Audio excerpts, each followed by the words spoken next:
हाँ दोस्तों, हमें पता है कि हम इंटरनेट पर दिखाई गई हर चीज पर विश्वास नहीं करते, लेकिन हमारी टेक्स्ट बुक्स का क्या, जो हमें बचपन से रटाई जा रही है। जी हाँ दोस्तों, बचपन से रटी रटाई चीजें भी कभी कभार गलत साबित हो जाती हैं। फिर चाहे वो ग्रेट वॉल ऑफ चाइना का स्पेस से दिखना हो या फिर जीनियस अल्बर्ट आइंस्टीन का स्कूल में मैथ में फेल हो जाना। इसलिए दोस्तों, दिल थाम कर बैठिए, क्योंकि आज हम आपको उन झूठ के बारे में बताने वाले हैं जिन्हें आप सदियों से सच मानते आ रहे हैं। और अंत में जो सच्चाई हमने आपके सामने रखी है ना, उसे जानकर आप हंसी से लोटपोट हो जाएंगे। दोस्तों, अगर हम आपसे पूछें कि इजिप्ट में बना पिरामिड किसने बनाया था, तो हमें पता आप यही जवाब देंगे कि इजिप्ट में रहने वाले मजदूरों ने मेहनत करके इस पिरामिड को तैयार किया था। लेकिन हम आपके भ्रम को तोड़ते हुए ये कहना चाहते हैं कि बिल्कुल भी सच नहीं है। असल में इस पिरामिड को बनाने वाले ज्यादातर लोग मजदूर थे ही नहीं। जी हाँ, इस पिरामिड को बनाने के लिए एंशिएंट इजिप्ट की अच्छी खासी पॉपुलेशन ने अपना बढ़ चढ़कर योगदान दिया था, जहाँ करीब 85 सालों तक, जिसमें 2589 बीसी से लेकर 2504 बीसी का समय लगा। और इतने समय के अंतराल में इजिप्ट के रहने वाले लोगों ने अपना खून पसीना करके इस पिरामिड को तैयार किया था, ताकि वो अपने नेशनल आइकॉन को खड़ा कर सके। ऐसे में जो लोग इतने बड़े बड़े पत्थरों को नहीं उठा सकते थे, उन्होंने यहाँ पर काम करने वाले लोगों के लिए खाना, रहने और बाकी चीजों की व्यवस्था की। यानी कि हर इंसान ने अपने लेवल का काम किया, जिसमें कुछ लोग सिक्योरिटी के लिए काम करते थे, तो कुछ लोग भारी भरकम पत्थरों को जुटाने के लिए दूर दराज इलाकों में चले जाते थे, ताकि वो अपने नेशनल आइकॉन को खड़ा कर सके। ऐसे में दोस्तों, उनकी मेहनत रंग लाई और ये पिरामिड वाकई में दुनिया भर में जाना जाता है।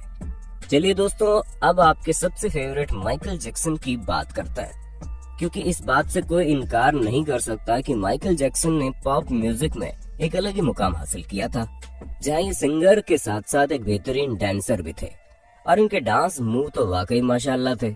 ऐसे में उनका मून वॉक करने का जो स्टाइल था, वो लोगों में बड़ा फेमस हुआ। पर अफसोस दोस्तों, आपको जानकर हैरानी होगी कि इस मून वॉक को माइकल जैक्सन ने इवेंट नहीं किया था। हालांकि उन्होंने इसे सबसे पहले 1983 में परफॉर्म किया था। पर दोस्तों, असल में माइकल जैक्सन ने ये मून वॉक कैस्पर कैंडिडेट और कूली जैक्सन से सीखा था, जिन्होंने 1970 में इसे परफॉर्म कर दिया था। वहीं मार्शल मार्कियो ने भी इस मून वॉक को माइकल जैक्सन से पहले परफॉर्म कर दिया था, और इन सभी लोगों से पहले बिल बैले नाम के टैप डांसर ने भी इसे परफॉर्म किया था। ऐसे में ये बता पाना मुश्किल है कि इस मून वॉक को किसने इन्वेंट किया, लेकिन वो शख्स माइकल जैक्सन तो नहीं है। अब आप एक और सिर घुमा देने वाली बात सुनिए, क्योंकि आप लोगों ने कार्बन डेटिंग का नाम तो सुना ही होगा। अरे नहीं दोस्तों, ये टिंडर में राइट लेफ्ट स्वाइप करने वाली डेटिंग नहीं है, बल्कि एक ऐसा मेथड है जिसके जरिए एटमॉस्फेयर में कार्बन डाइऑक्साइड के चेंज होने पर चीजों की असली उम्र बताई जा सकती है। ऐसे में आर्कियोलॉजिस्ट कार्बन डेटिंग का इस्तेमाल करके ये पता लगाते हैं कि उनके द्वारा खोजी गई चीजें कितनी पुरानी है, और इसी वजह से हम भी आपको जितनी भी चीजों की जानकारी देते हैं, उनकी उम्र कार्बन डेटिंग के हिसाब से ही होती है।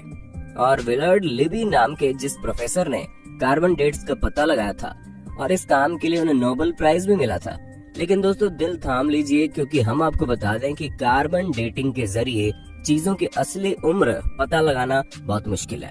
और ऐसा इसलिए क्योंकि हर जगह का एटमॉस्फेयर अलग अलग तरीके से चेंज होता है। हालांकि कुछ हद तक चीजें सही जा सकती है, लेकिन अब आप खुद सोचिए कि दो प्लांट हो, जिनमें से एक अमेरिका में हो और एक ग्रीनलैंड में, तो जाहिर सी बात है कि टेम्परेचर इफेक्ट की वजह से दोनों की ग्रोथ में काफी डिफरेंस आएगा। इसी तरह से कार्बन डेटिंग का भी हिसाब किताब है। अब चलिए दोस्तों, आपको एक और मिथ बस्टर स्टोरी सुनाते हैं, जो किसी और की नहीं बल्कि लॉक नेस मॉन्स्टर की फेक फोटो स्टोरी है। जी हाँ दोस्तों, जहाँ इस मॉन्स्टर की फोटो को न्यूज़पेपर में दिखाकर लोगों को हैरान करने में कोई कसर नहीं छोड़ी गई थी, और कई सारे लोग तो इस बात पर विश्वास भी कर बैठे थे कि सालों पहले गायब हो चुका ये क्रिएचर अब वापस से तहलका मचाने आ गया है। ऐसे में दोस्तों, लॉक नेस को स्कॉटलैंड में देखे जाने की बात कही गई।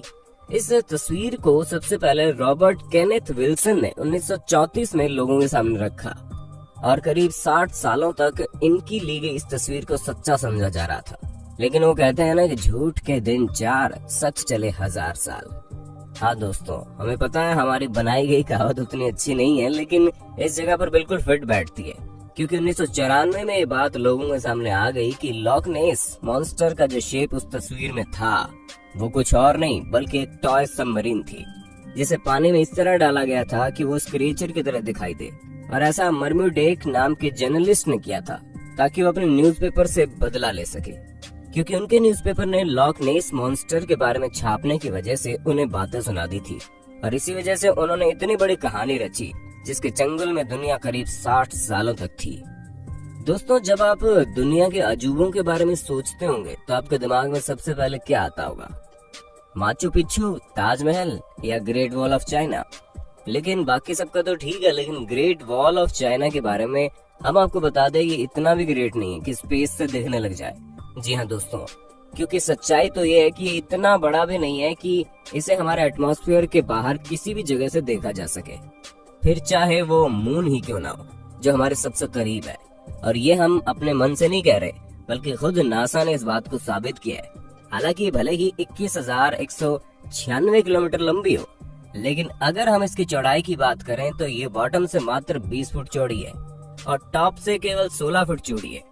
हम आपको बता दें कि ये अफवाह 1754 के आसपास शुरू हुई। ऐसे में ये चीज हमारे चांद पर पहुंचने और स्पेस में सैटेलाइट पहुंचाने से बहुत पहले की बात है। तो ये सिवाय अफवाह के और कुछ नहीं है। अब भले ही हर साल यहाँ पर करोड़ों की संख्या में लोग आते हो, लेकिन अफसोस वो चाइना की जिस दीवार पर खड़े होते हैं वो स्पेस से तो नहीं दिखती। चलिए दोस्तों, चाइना से आप हमें ये बता दो कि दुनिया भर में तहलका मचाने वाला कोरोना वायरस चाइना की किस जगह पर सबसे पहले फैला था? हमें पता है आपको जवाब पता होगा, इसलिए कमेंट बॉक्स में एक भी इंसान का जवाब छूटना नहीं चाहिए। वैसे दोस्तों, जब कभी भी आप वाइकिंग्स के बारे में सोचते होंगे तो आपके दिमाग में सबसे पहले चीज क्या आती होगी? हमें पता है ज्यादातर लोगों को बड़े से जहाज का साइज और सींग निकले हुए हेलमेट याद आते होंगे, पर हम आपको बता दें ये दोनों ही चीजें झूठी है, जो कि हमारी मेन स्ट्रीम मीडिया द्वारा हमारे दिमाग में डाली गई। असल में कई सारे हिस्टोरियंस को वाइकिंग्स के समय के टूल्स मिले हैं, जिनमें से एक भी हेलमेट ऐसा नहीं मिला जिसमें सींग लगे हों। हालांकि ये माना जा सकता है कि वो लोग लड़ते टाइम खुद को बचाने के लिए हेलमेट का यूज करते होंगे, लेकिन इसका मतलब ये नहीं है कि उनके हेलमेट में ही डायरेक्ट सींग लगे हो। दोस्तों, ये जो अफवाह है ये तब से फैलनी शुरू हुई जब गुस्ताव मालस्ट्रोम नाम के आर्टिस्ट ने अपने आर्ट में वाइकिंग्स के हेलमेट में सींग लगा दिए, और तभी से लोग ये समझने लगे कि उनके हेलमेट में सींग होते थे, जबकि ऐसा कुछ भी नहीं है। तो दोस्तों, हमें पूरी उम्मीद है आपको अपने होस्ट दोस्त सैम की वीडियो में मजा आ रहा होगा। अगर हाँ तो साथ ही वीडियो को लाइक करते चलिए, ताकि हम फ्यूचर में भी इसी तरह की इंटरेस्टिंग वीडियोस लाते रहे। दोस्तों, अब हम आपके दिमाग की सबसे बड़ी उपज को दूर करते हैं, क्योंकि कई सारे लोगों को ये सिखाया जाता है कि अल्बर्ट आइंस्टीन जो कि इतने बड़े जीनियस थे, वो हाई स्कूल में बेसिक मैथ की वजह से फेल हो गए थे। तो दोस्तों, ये बिल्कुल गलत है। जी हाँ, ऐसा कुछ भी नहीं है, बल्कि आइंस्टीन तो उल्टा मैथ के जीनियस थे, जहाँ मात्र 15 साल की उम्र में उन्होंने मैथ में अपनी बहुत अच्छी पकड़ बना ली थी। अब दोस्तों, जाहिर सी बात है, जो शख्स फिजिक्स की दुनिया में इतनी बड़ी उपलब्धियां पाया हो, उसे बेसिक मैथ ना आती हो, वो भी हाई स्कूल के समय में, ये चीज थोड़ी सी खटकती है। पर हमें तो बुरा उन लोगों के लिए लगता है जो ये सोचते हैं कि उन्हें मैथ नहीं आएगी, फिर भी वो साइंटिस्ट बन जाएंगे। अरे दोस्तों, साइंटिस्ट बनने के लिए मैथ भी जरूरी है, ठीक उसी तरह जिस तरह सिंगर बनने के लिए अच्छा गाना जरूरी है, और डांसर बनने के लिए अच्छे मूव्स करने जरूरी हैं, क्योंकि ये सभी चीजें बेसिक्स हैं। दोस्तों, हमें पता है आपको इस बारे में कुछ भी पता नहीं होगा, लेकिन हम आपको बता दें कि 19वीं सदी के मध्य में अमेरिका में एक बहुत बड़ी अफवाह चली थी, जहां पर सिगरेट बेचने वाली कंपनियां एडवर्टीजमेंट में कहती थीं कि सिगरेट सेहत के लिए अच्छी होती है।